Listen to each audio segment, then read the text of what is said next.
Today's video is sponsored by Picker's Grip. Stop dropped picks and pick rotation while playing with Picker's Grip. Made with all natural ingredients in Virginia. Check out their website to order. When you support my sponsor, this also supports my channel, and it's very much appreciated. How do they get the deer to always cross at that yellow road sign? Weird, right? Science.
Hey, welcome to you. I'm Robert. Thank you so much for joining me here at my home studio. I hope you enjoyed the track that you just heard with this little forgotten gem of the past. And also, I hope you enjoyed me attempting to channel my inner Kim Thale. It sounds like something he might write.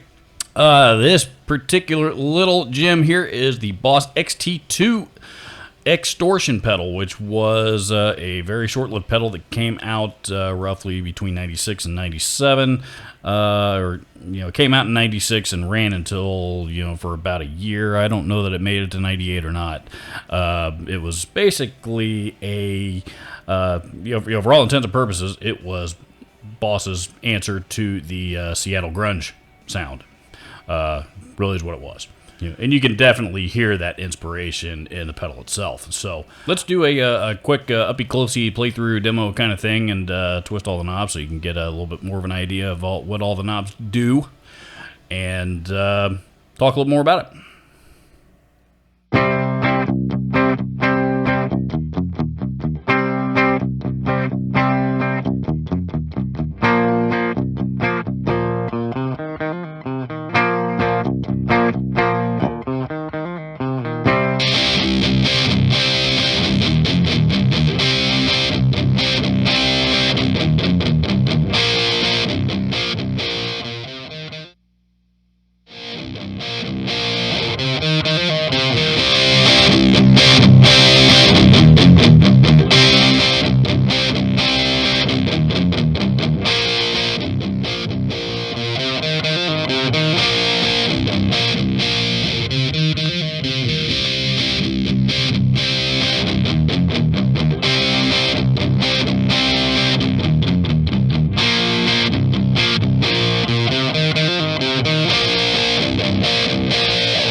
By the way, a number of you have mentioned here in previous videos that you actually prefer me just running a looper pedal into something and just twisting knobs all the way one direction or the other so you can get an idea of what they all do, which is, fine by me because that's actually easier.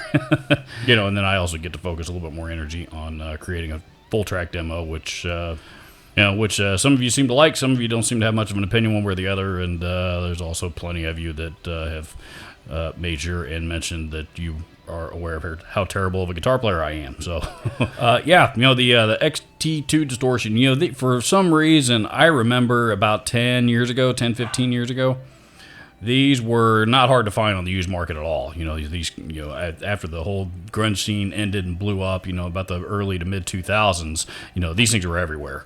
I remember seeing several of them used. You could buy them used back then for, $40-50 maybe. They weren't hard to find at all. Now, all of a sudden, they are getting to be a little bit more difficult to track down. And matter of fact, this one I actually bought from an eBay seller over in Japan. And it took, it got here sooner than I thought it was going to. I honestly didn't expect it for probably another month or so from now as of this recording, and it actually got here a few weeks ago. So this one used to live in Japan somewhere and, has a history over in the eastern hemisphere of the world.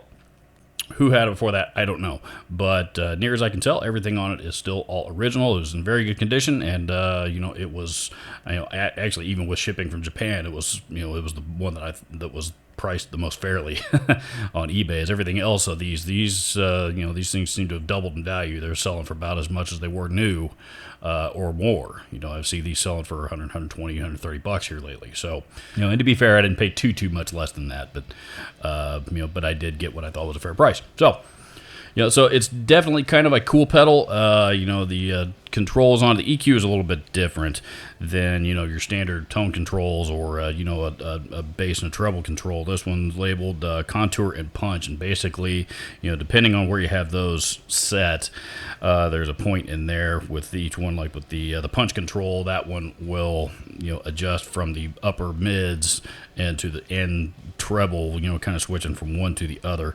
If you turn that one up really, turn that one up real high, as you could hear in the playthrough demo, it kind of, gets a little weird sounding, almost kind of like a synthesizer of some kind is on it. But, plenty of gain on tap. Like I said, it definitely captures that Seattle grunge sound, I think, very, very well. Not too trebly, definitely, pretty heavy, heavy in the gain, heavy in the lower mid range and in the bottom end, which is, again, very characteristic of the old grunge sound from the 90s. So yeah, definitely a good sounding pedal, especially if you like that 90s type of tone. Unlike its PW2 Power Driver brethren, those two pedals were released at the same time, by the way. The Power Driver, as I've mentioned, I demoed that one here about, 5-6 months ago. And, at the time that I demoed it, I had actually never heard of it, and you guys know how much of a Boss pedal fanatic I am. That was one that I was not familiar with, and that one's also definitely lends itself to that era of tone, but it's definitely it's a lot different from this. This is a little bit more of I just think of Kim Thale, and I just think of Soundgarden. When I hear this pedal. Really no better way to describe it than that. And that's really kind of the essence, not necessarily trying to copy, Kim Thale's 90s guitar tone, but that's the neighborhood that it's definitely going for. So yeah, thank you so much for taking the time to hang out with me. I will I'll post an eBay link to the XT2 extortion pedal down in the description so that you may be able to go check it out for yourself. Please consider subscribing to this channel if you haven't already. It really, really does help out a lot. Thank you so much for watching. We'll see you in the next video.